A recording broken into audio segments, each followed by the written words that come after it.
Hello everyone, আসসালামু আলাইকুম। তো একদম সকাল থেকে ভিডিওটি শুরু করেছি। তো সকালে ঘুম থেকে উঠেই আগে পর্দাগুলো একটু সরিয়ে নিচ্ছি আর শীতের কিছু কাপড় টাপড় বের করে নিব। আর এই যে আমার ছোট্ট জামাটা দেখতে পাচ্ছেন, এটা গরমের জন্য আমি কয়েক পিস বানিয়ে নিয়েছিলাম শর্ট হাতা দিয়ে আর কি, যেহেতু প্রচণ্ড পরিমাণে গরম পড়ে। তো বাসার ভিতরে কিন্তু এরকম শর্ট জামা পরতে কিন্তু খুবই আরাম। তো এই যে আমি আমার মেয়ে বাচ্চাটার কিছু শীতের হালকা শীতের আর কি আলমারিতে ছিল, এগুলো আমি একটু নামিয়ে নিয়েছি। তো অনেক মাস যেহেতু ছিল আলমারিতে, তাই ভাবছি যে একটু ধুয়ে তারপর পরতে দিব আর কি। তো এখন কিন্তু ভালোই রৌদ্র উঠছে, তো হঠাৎ করে যে কখন রৌদ্রটা আসলে ওটা বন্ধ করে দিবে আসলে আমরা বুঝতেই পারবো না। তখন কিন্তু আর ধোয়ার বা কাপড় চোপড় শুকানোর কিন্তু আমি আর সুযোগও পাবো না। তো এখন কিন্তু ভালোই রৌদ্র আছে, তো কম্বল টম্বলও কিন্তু এখন রোদে দিয়ে শুকিয়ে নেওয়াটাই মনে হয় ভালো হবে। তো একটু একটু করেই করে নিব। তো এইখানে কাপড়গুলো আমি একটু ভিজিয়ে দিয়েছি, তো 1-2 ঘন্টার মতো একটু ভিজিয়ে রাখলে ভালো হবে। তো বাকি যে কাজগুলো আছে এখন আমি করে নিব। তো সকাল সকাল যেহেতু সকালে নাস্তাটা তো করতেই হবে। তো এই যে এখন যে নাস্তাটা বানাচ্ছি এটা আমার 2 বাচ্চা আর আমিও খুব বেশি পছন্দ করি। তো রাতে যে ভাতগুলা থাকে বা যেদিন থাকে আর কি, সবসময় তো আর থাকে না। তো যেদিন থাকে এদিন এই ভাত ভাজিটা করে নিলে কিন্তু আমার বাচ্চারা খুব বেশি মজা করে খায়। তো এখানে আমি 2টা ডিম দিয়ে নিয়েছি আর আমি যেহেতু রাইস কুকারে রান্না করি, তো রাইস কুকারে এই যে ভাতটা কিন্তু রয়ে গিয়েছে। তো এইভাবে কিন্তু শীতের সময় কিন্তু ভাতটা ভাজি করে খেলে কিন্তু খুব বেশি ভালো লাগে। তো সকাল সকাল এই নাস্তাটাই সহজভাবে করে নিয়েছি, এর চেয়ে সহজ মনে হয় না যে আর কিছু আছে। তো এখানে আমি অল্প পরিমাণে হলুদ আর অল্প পরিমাণে লবণ দিয়ে দিব আর কি, পরিমাণ মতো দিয়ে এখন একটু নেড়ে চেড়ে নিলেই কিন্তু হয়ে যাবে, খুবই সহজ। তো আমার মনে হয় প্রত্যেকটা বাসাতেই হয় শীতের সময় এই খাবারটা আর কি। তো দেখলাম যে বাচ্চারা খুব আগ্রহ নিয়ে খায়, তাই এটাই মাঝে মধ্যে করে দিই আর কি। তো বাসার টুকিটাকি আজকে কাজও করব, যে কারণে ভাবলাম যে সহজভাবে করে নিই। তারপর কিন্তু দুপুরে রান্নাটাও করতে হবে। তো যে ভাতগুলো এভাবে দলা পেকে আছে এগুলো আমি একটু ভেঙে ভেঙেও দিচ্ছি, আর এই যে একটু পরপর কিন্তু নেড়ে দিচ্ছি। একটু পরপর নেড়ে দিলেই কিন্তু হয়ে যাবে। এই পর্যন্ত এসে আমার ভিডিওটি যদি কেউ দেখে থাকেন প্লিজ ভিডিওটিতে একটা লাইক দিয়ে দিবেন। আর যদি আপনি আমার চ্যানেলে নতুন হয়ে থাকেন প্লিজ চ্যানেলটিকে সাবস্ক্রাইব করে আমার পাশেই থাকবেন। আর যদি ফেসবুক পেজ থেকে দেখে থাকেন প্লিজ পেজটাকে ফলো দিয়ে রাখবেন। তো এই যে ভাত ভাজিটা কিন্তু প্রায় হয়েই গিয়েছে। এখানে আমি দুপুরের জন্য যেহেতু ডাল রান্না করব, তো কিছুটা ডাল আমি 10 মিনিটের মতো ভিজিয়ে রাখবো, তাহলে কিন্তু ডালটা সিদ্ধ হতে খুব বেশি ভালো হয়। তো এই যে আমি পানি দিয়ে 10 মিনিটের মতো ভিজিয়ে রাখবো আর কি।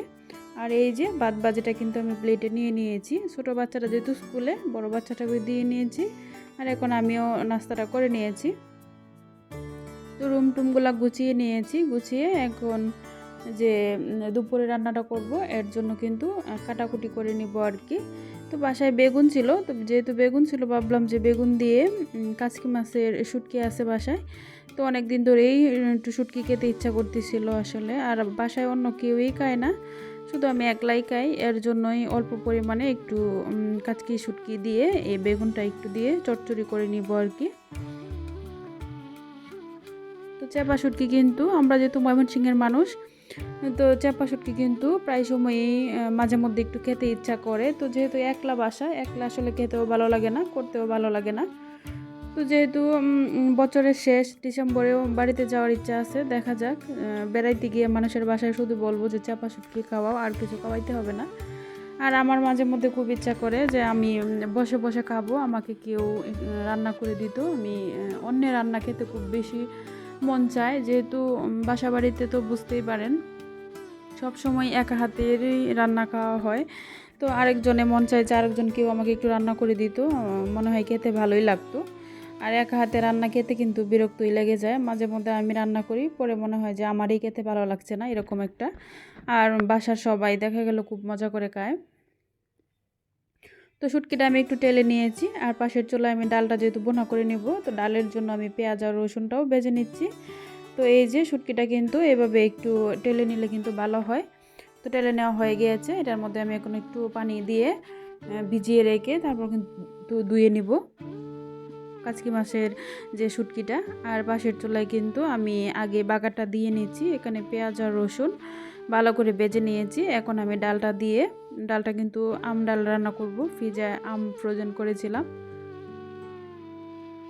তো আম দিয়ে তারপর কিন্তু আমি রান্না করব।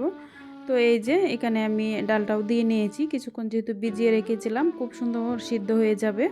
আর এটা আমি ডাল ঘুটনি দিয়ে গুটবো না, এভাবেই রান্না করব। তো এখানে আমি একদম অল্প করে যা যা মশলা দেওয়ার, হলুদ আর ধনিয়া আর অল্প পরিমাণে জিরা গুঁড়ো দিয়ে, লবণটা এখনই দিব না, পরের বার যখন আবারও পানি দিব তখন দিব আর কি। তো এই যে এখানে আমি শুটকিটা ভালো করে ধুয়ে এখানে আমি দিয়ে নিয়েছি, সব একসাথেই দিয়ে নিয়েছি। সব তরকারিতে কি হয়, আমি আগে মশলাটা কষিয়ে নিই, আর এখানে আমি সব একসাথে দিয়ে নিয়েছি। কেন করেছি আসলে জানি না, সব একসাথে দিয়ে এখন আমি কষিয়ে নিব আর কি, একদম অল্প আছে। তো রান্নাঘরটা আসলে ক্লিন করাটা যে কতটা কঠিন কি বলবো, বেসিনটা তো সবসময়ই কিছু না কিছু থাকেই, মানে কোনো সময় আসলে আমি ফাঁকা করতে পারি না, হয়তো বা বাচ্চারা কিছু খেয়ে রেখে যায়, নয়তো বা থাকেই। রান্নাঘরটা ক্লিন করা আসলে খুব বেশি ঝামেলার ব্যাপার। আর এই যে এখানে আমি কিছু আম দিয়েছি, আর দুই তিন টুকরার মতো টমেটো দিয়েছি। দিয়ে এখন আমি কিন্তু যেহেতু গুটনি করব না, তাই আমি এটার মধ্যেই পানি দিয়ে নিয়েছি, আর একটু রান্না করে নিলেই কিন্তু হয়ে যাবে। তো বাচ্চারা তো শুটকি খাবে না, ওদের জন্য ডিম ভাজা টাজা কিছু একটা করে দিব, ওরা যখন খেতে চাইবে আর কি, তখন করে নিব। তো এই যে শুটকিটা কিন্তু খুব সুন্দর গ্রান বেরিয়েছে, আর এই যে সুন্দর করে কিন্তু কষিয়ে নিয়েছি।